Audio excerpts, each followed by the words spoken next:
أعوذ بالله من الشيطان الرجيم بسم الله الرحمن الرحيم الحمد لله الذي هدانا لدين إلا بالهدى وسبيل إلى المصطفى صلى الله على نبي النبي المبين ورسول المقدس المصطفى الأحمد والأمجد بالمصطفى اللهم صل على الذين الطاهرين المعصومين المظلومين سلام الله على آبائهم أجمعين ومن هذا إلى قيام يوم الدين أما بعد فقد قال الله الملك المبين بسم الله الرحمن الرحيم إنما أنا بشر مثلكم يوحى إلي صلوات محمد اللهم صل على محمد وآل محمد पैगंबर इस्लाम के रहमत का अक्सर लोग हमारी मस्जिदों में और हमारी तमाम के लोग पैगंबर इस्लाम को नहीं मानते, ये सिर्फ अली अली करते हैं और बाकी पैगंबर को नहीं मानते, नबी को नहीं मानते। तो हम ये कहते हैं कि बात अली की नहीं, सारा झगड़ा सिर्फ नबुव्वत का है, यानी बहस सिर्फ नबुव्वत का है। अगर हकीकत में नबी को मान लिया जाता तो आप भी अली नहीं करते, मगर आपने चूंकि नबी को ऐसा नहीं माना जैसे मानने का हक था, इसलिए आपको अली अली करता। लेकिन अगर हकीकत में नबी को इस अंदाज से मान लिया जाता है तो नबी का मानने का हक है, तो आपको हर हालत में अली अली करना पड़ता। एक सलात पे मोहम्मद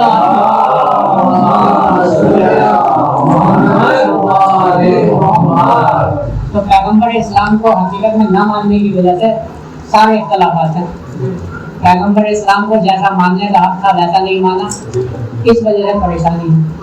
हम पैगंबर इस्लाम को नूरी मानते हैं और पैगंबर इस्लाम को नूरी मानने के लिए तैयार नहीं, जो इसलिए नहीं मानते वो कहते हैं बशर मिसलुकुम, तो हमारे जैसे आदमी नूरी कहाँ से। तो अपने चूंकि खुद मिट्टी से बने लिहाजा पैगंबर को मिट्टी का समझ रहे थे, खुद में खता है, पैगंबर इस्लाम को खताकार समझ रहे थे, खुद कभी भूल जाते हैं, पैगंबर इस्लाम को भूलने वाला समझ, यानी जो ऐप खुद में सारे ऐप पैगंबर इस्लाम में तलाश करने की कोशिश की। तो जाहिर बात है कि ऐसे खताकार को हम नबी नहीं मानते, लिहाजा आपका नबी अलग हो गया, हमारा अलग हो गया। और जिस नबी को हम मानते हैं वो ऐसा मानते हैं जैसे नबी हैं ऐसे उनके अहले बैत अलैहिस्सलाम। एक सलात पे मोहम्मद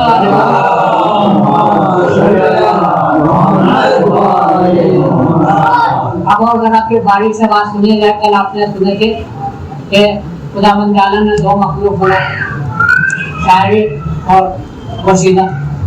तो आखिर पैगंबर इस्लाम हज़रत मोहम्मद मुस्तफ़ा सल्लल्लाहु अलैहि वसल्लम खुदा ने नूर से बनाया। ये नूर ऐसा है, अपना बहुत से लोगों के दिमाग में नूर नहीं आता है। अब पता नहीं उनका नूरानियत की कमी है, ईमान की कमी है, क्या होगा। लेकिन हकीकत में जब पैगंबर इस्लाम को कहते हैं नूर से बने हैं तो यही से समझ में नहीं आती बात, क्योंकि सारे सिफात तो हम जाने नूर में कहते। हकीकत यह है कि पैगंबर इस्लाम नूर ही से बने हैं, और अगर पैगंबर इस्लाम मिट्टी से बनते, यहाँ से आप तो तवज्जो फरमाएं, अगर पैगंबर इस्लाम को मिट्टी से बनाया जाता जैसे हम बने हैं, तो मिट्टी के बनावट में एक ऐप होता है, सबसे बड़ा ऐप ही होता है कि जो मिट्टी की चीज होती है, माटी चीज होती है, उसमें सबसे बड़ा ऐप ये होता है अगर छुपाना पड़ जाए छुप के भी। अगर आपका जिस्म है, आप इसे लाभ छुपाना चाहें, चादर के नीचे छुपा दें, लेकिन फिर भी एक जिस्म है। लेकिन ऐसा कभी नहीं हो सकता कि आप सामने बैठे रहो, आप कुछ जो दिखाई न दे, यानी ऐसा कभी नहीं। अगर आपका जिस्म मिट्टी का बना है, आप इस बात को बहुत अच्छी तरीके से याद रखें, मिट्टी की बनावट में सबसे बड़ी याद यही है कि वो अगर पर्दे में छुपा था तो छुप जाए, लेकिन कभी ऐसा नहीं होगा सामने मौजूद और दिखाई न दे। लेकिन पैगंबर इस्लाम को खुदावंद आलम ने इस अंदाज से बनाया था, खुदावंद आलम को उनसे ऐसा काम लेना था जो कभी जिस्म गायब होगा तो कभी गायब हो जाएगा। लिहाजा अगर उनका जिस्म बिल्कुल हमारे जैसा होगा, मिट्टी का बना होता तो कभी छुपता ही नहीं। पर्दा छुपता तो वो बहुत से काम उनके ऐसे रह जाते जो अधूरे रह जाते और हमारे दिल में रह जाते। मतलब एक बात सीरत इब्न हिशाम में लिखी है کہ جب سورہ تبت یدا نازل ہوئی تو ان میں جمیل جو ابو لہب کی بیوی تھی بہت بڑا پتھر لے کر پیغمبر اسلام کے پاس آئی. بات سنی سنائے ہوتے ہیں لیکن جو جوڑنا ہے وہ پتھر لے کر پیغمبر اسلام کے پاس آ رہی ہے اور یہ کہہ رہے ہیں میں مار دوں گی اس لیے کہ پیغمبر کے جو قرآن نازل ہوا یہ کہہ رہا ہے کہ ابو لہب کے ہاتھ ٹوٹ جائے گا. میں پیغمبر کے ہاتھ توڑنے آئی ہوں پیغمبر اسلام کا مالا کا سر توڑنے کے لیے وہ آ رہے ہیں پتھر لے کر بہت بڑا اور پاس میں بیٹھے ہوئے جو اپنے بہت بڑا دوست کہہ رہے ہیں. لوگ کہتے ہیں سب سے پیارے دوست وہی تھے یہاں تک کیسے پیارے تھے نبی کے ساتھ غار میں بھی چلے گئے اتنے اچھے پیارے تھے مگر وہ پیغمبر اسلام کا سر پھوڑنے کے لیے تیار ہے مگر پیارے دوست بیٹھے دیکھ رہے ہیں ان سے کچھ نہیں ہو سکا ہے. سلام پڑھے محمد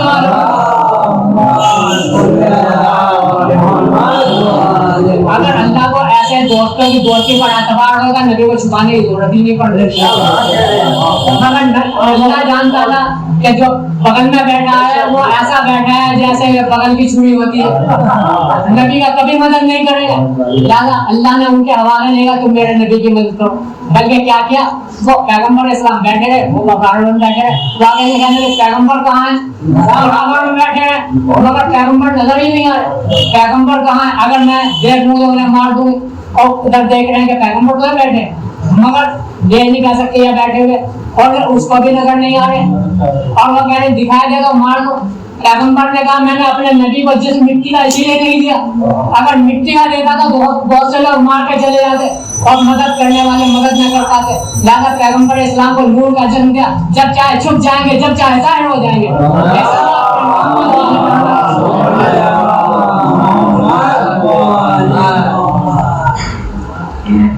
ایک مثال اس سے بھی آسان ہے بہت آپ سنتے رہتے ہیں وہ تو بہت ہی زیادہ مشہور و معروف ہے. چلیے سیرت ابن ہشام کی بات کسی کو یاد نہ ہو کسی کو یاد ہے کسی کو نہیں ہے لہٰذا میں ایسی بات یاد دلا رہا ہوں بالکل سب کو یاد ہے بچے کو یاد ہے. پیغمبر اسلام صلی اللہ علیہ وآلہ وسلم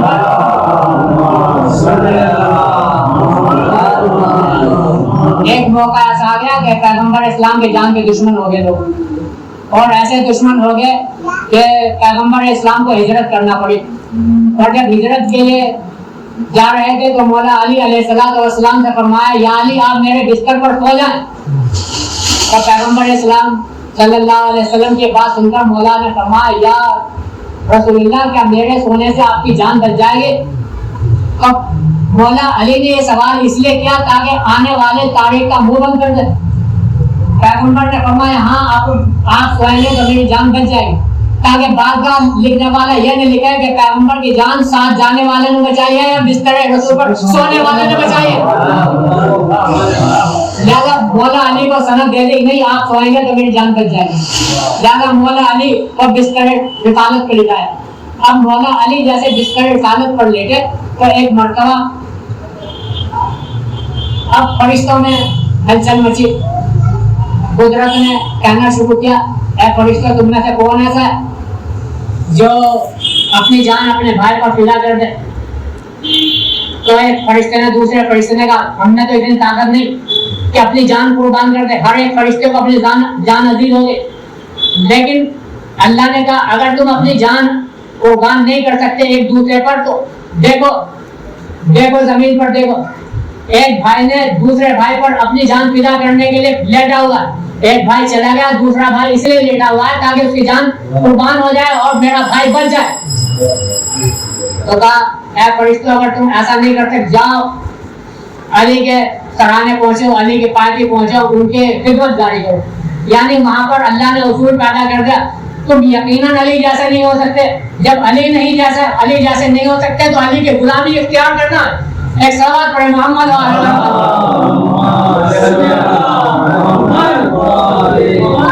لہٰذا ایک فرشتہ پانتی کھڑا ہو گیا سرانے کھڑا ہو گیا اور کہنا شروع کیا بکن لگا ابن ابی طالب من مثل کا. یہاں بھی آگے بات اے ابو طالب کے بیٹے تیرے مثل جیسا کون ہو سکتا ہے تیرے مثل تو کوئی ہو ہی نہیں سکتا. اگر اس کے مثل ہوگا تو نبی ہوگا کوئی دوسرا غیر ہو ہی نہیں سکتا ہے. صلوات پڑھیں محمد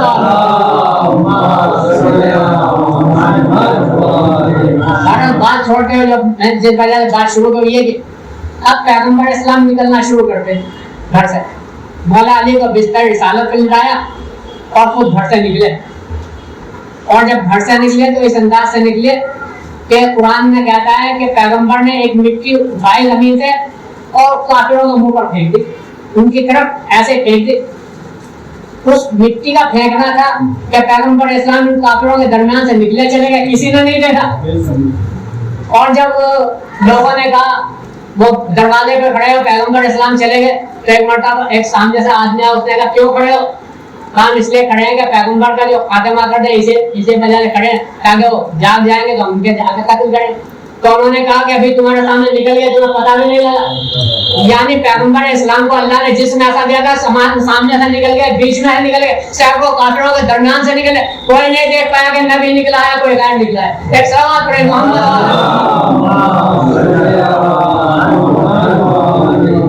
तो ये इसलिए कि उनका जिस्म अल्लाह ने मिट्टी से नहीं बनाया था, नूर से बनाया था। और नूर की खासियत ये होती है कि जब चाहे जिस्म इख्तियार करना और जब चाहे वो जिस्म से गायब हो जाए, ये उसका खासियत है। आगे कहते हमारे इमाम पर्दे गैब में इस्लाम पढ़े मोहम्मद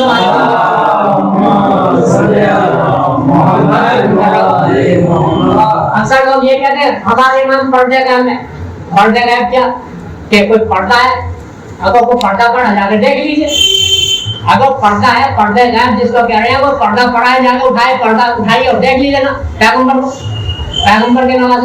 अगर कोई पर्दा हो तो उठे, पर्दा उन पर नहीं पड़ा है, पर्दा हमारी आंखों पर पड़ा है, वरना वो तो ऐसे घूम रहे हैं। अल्लाह ने उनको जिस्मी पैगंबर का जिस्म दिया है, वही जिस्म दिया जो नबी का जिस्म था कि जब चाहे गायब रहेंगे, जब तक चाहे गायब रहेंगे, जब चाहे जाहिर हो जाएंगे। और जब जाहिर होंगे तो हजारों लोग कहेंगे हम तो देखे हुए, इनको हम वहां देखा था, इनको वहां देखा था। लेकिन क्योंकि देख पहचान इसलिए नहीं पाते कि अल्लाह ने उनको जिस्म ऐसा दिया कि आप उनको नहीं पहचान पाएंगे। और नबी का जिस्म कभी गायब हो जाता है, कभी जाहिर हो जाता है। सलावत पढ़े मोहम्मद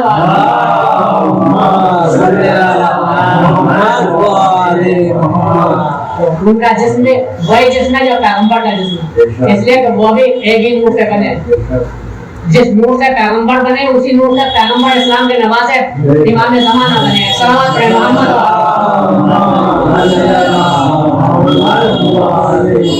तो लोगों के बात यही को समझ में नहीं आती कि जो चीज सामने नजर क्यों नहीं आती है। हमारे इमाम पर यही क्या करते हैं, इमाम अगर गायब है तो कभी दिखाई क्यों नहीं देते हैं। बस में इमाम पर इसलिए एतराज करते हैं, उन्होंने नबी के जिस्म को नहीं समझा। वो नबी के जिस्म को खाकी जिस्म समझते रहे, मिट्टी का जिस्म समझते रहे। अगर पैगंबर इस्लाम को नूर का जिस्म समझ लेते तो उनके नवासे को नूर का जिस्म समझ लेते तो झगड़ा ही खत्म हो जाता। लेकिन झगड़ा इसलिए पैगंबर इस्लाम को मिट्टी का मानते, इसी अंदाज से पैगंबर के नवासे को मानते। एक सवाल पढ़े मोहम्मद।